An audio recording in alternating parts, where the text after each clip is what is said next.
혹시 비트코인 그냥 디지털 금이다. 아니면 뭐 투기하는 거다. 이렇게만 생각하셨나요? 오늘 그 생각이 완전히 바뀔 겁니다. 비트코인이 사실은요, 이 거대한 글로벌 파워 게임에서 미국의 아주 중요한 비밀 무기가 되고 있다는 사실, 그 엄청난 뒷이야기를 지금부터 하나씩 파헤쳐 보겠습니다. 그래서 오늘 우리가 던져야 할 가장 중요한 질문이 바로 이거예요.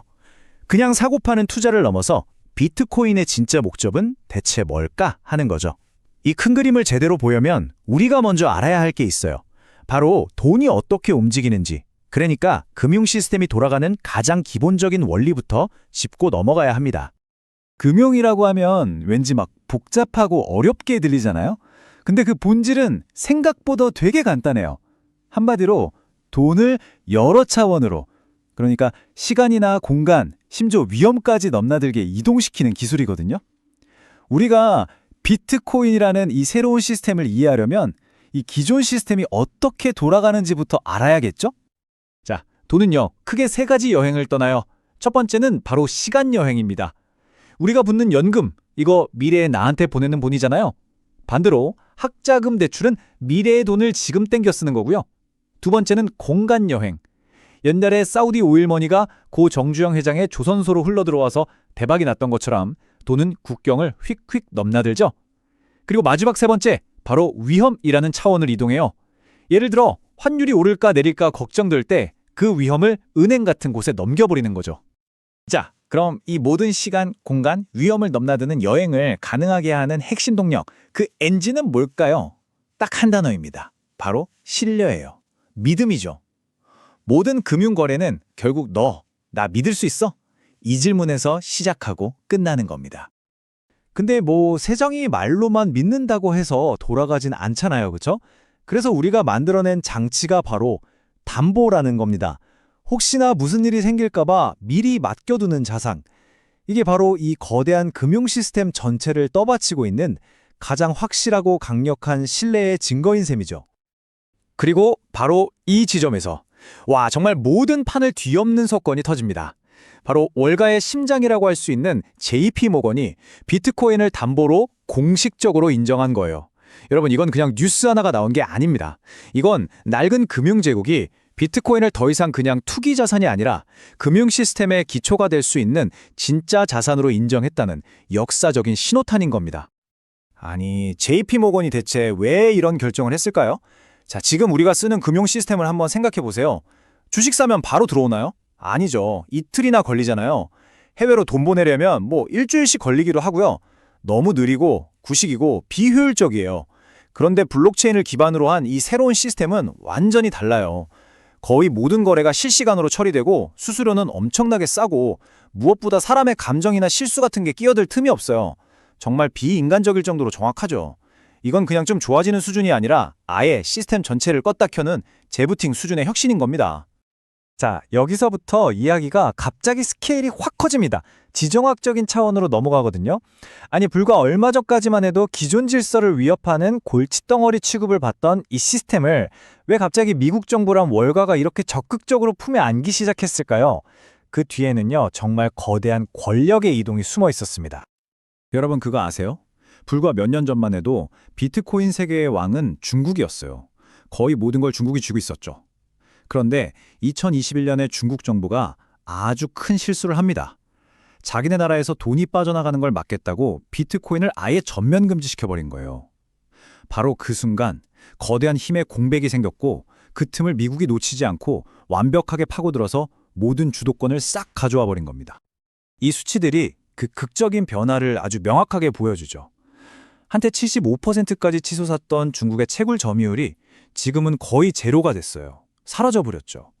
그리고 그 빈자리를 누가 차지했냐? 바로 미국입니다. 약 40%의 점유율로 명실상부한 새로운 중심이 된 거예요. 이 모든 이야기의 진짜 배경이 바로 여기에 있습니다. 근데 진짜 놀라운 건 따로 있어요. 그냥 단순히 채굴만 많이 하는 게 아니에요. 미국 정부가 범죄자들한테 압수한 물량은 물론이고 심지어는 창시자 사토시의 것으로 추정되는 초기 물량까지 확보해서 지금 미국 정부가 통제하는 비트코인이 전체 발행량의 10%가 넘을 거라는 분석이 나오고 있습니다. 이건 그냥 압수품 창고에 넣어두는 수준이 아니에요. 완전히 국가 차원의 전략적인 비축 자산이 되었다는 뜻입니다. 네, 바로 이겁니다. 결론부터 말하자면 미국은 이제 비트코인을 옛날에 금을 대했던 것처럼 보고 있는 거예요. 일종의 전쟁 물자로요. 경제전쟁에서 언제든 쓸 수 있는 아주 귀중한 자산이라는 거죠. 국경도 마음대로 넘나들고 어느 한 국가가 통제할 수도 없고 개수도 한정되어 있는 이 디지털 자산을 자기네 영토 안으로 싹 끌어들여서 거대한 힘의 원천으로 삼고 있는 겁니다. 자, 좋습니다. 그럼 이제 비트코인이 이 새로운 금융 시스템의 담보, 그러니까 기초 자산이라는 것까지는 알겠어요. 근데 문제가 있죠. 비트코인은 가격이 너무 널뛰잖아요. 이걸로 우리가 뭐 가게 가서 커피를 사 마실 수도 없고, 그쵸? 바로 여기서 이 새로운 금융세계를 실제로 돌아가게 만드는 아주 실용적인 배관이 등장합니다. 그게 바로 스테이블 코인입니다. 이름 그대로 가치가 안정적인 코인이죠. 이걸 놀이공원에 빗대면 쉬워요. 우리가 놀이공원 들어갈 때 현금 내고 자유이용권 팔찌로 바꾸잖아요. 그거랑 똑같아요. 이 크립토 세상에 들어가려면 일단 내 진짜 달러를 1달러와 가치가 똑같이 고정된 스테이블 코인으로 바꿔야 해요. 비트코인처럼 각연히 널뛰는 위험 없이 안전하게 거래하기 위한 필수 입장권인 셈이죠. 그리고 이 입장권 시장의 규모가 정말 상상을 초월합니다. 2028년이 되면 무려 2조 4천억 달러. 우리 돈으로 하면 얼마죠? 어마어마한 돈이죠. 지금보다 8배나 커지는 거예요. 이건 그냥 몇몇 사람들이 하는 게 아니라 말 그대로 전 세계가 이 새로운 금융 시스템에 들어가려고 그 입장권을 사기 위해 길게 줄을 서고 있다는 뜻입니다. 자, 바로 여기서 미국의 진짜 큰 그림, 그 설계도가 드러납니다. 생각해 보세요. 전 세계 사람들이 이 스테이블 코인을 사려고 어마어마한 달러를 맡기잖아요? 그럼 그 돈 다 어디로 갈까요? 그냥 금고에 쌓아둘까요? 아니죠. 미국이 법으로, 특히 루나 사태 이후에 더 강하게 이 스테이블 코인 회사들이 그 돈으로 가장 안전한 자산을 사도록 만들었어요. 그게 뭘까요? 바로 미국 국채입니다. 결과적으로 어떻게 되느냐? 전 세계가 이 새로운 시스템에 참여하기 위해 알아서 자발적으로 미국의 빚을 사주는 정말 영구적이고 거대한 수요 파이프라인이 만들어져 버린 겁니다. 기가 막히죠? 그러면 이 거대한 전략이 지금 이걸 보고 계신 우리 개개인에게는 대체 어떤 의미가 있을까요? 자, 우리가 은행에 넣어두는 원화나 달러는 어때요? 정부가 돈이 필요하면 언제든지 더 찍어낼 수 있잖아요. 그러니까 시간이 흐를수록 그 가치가 계속 떨어질 위험이 있죠. 반면에 비트코인은요, 딱 2,100만 개로 공급량이 정해져 있고 이제는 새로운 금융 시스템의 기초담보이자 미국의 전략자산으로까지 자리 잡고 있다는 겁니다.